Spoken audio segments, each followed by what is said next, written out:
আচ্ছা আমরা হোতা বুইয়ার দোকানে চা কিনলে খেতাম যাই ভালো হয়তো চা ভালো হয় এই কারণে তো আমরা তো হোতা বুইয়ার চেহারা কি সুন্দর নেই চেহারা সুন্দর না আমরা চা বানানি সুন্দর তার মানে ভালো হয় এই কারণে তো অন্তত পক্ষে যেমন ফয়সালের কথা কয়ে লাইছে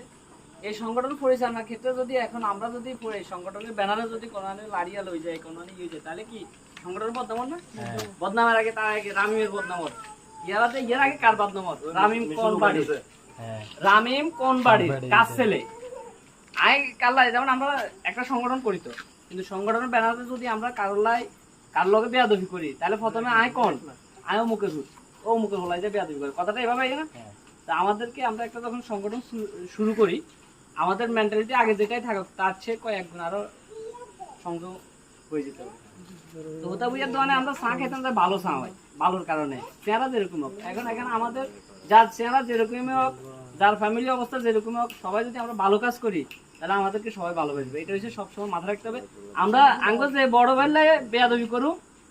ইয়ে করুম কিন্তু আখের লাস্ট বদনামটা কার হইব আমার ব্যক্তিগত হইব প্রথমে আমার ফ্যামিলির হইব এই জিনিসটা যতক্ষণ পর্যন্ত আমরা না বুঝুম ততক্ষণ পর্যন্ত আমরা এটা ভুক্তভোগী হবো তখন তো সবার প্রতি অনুরোধ থাকবো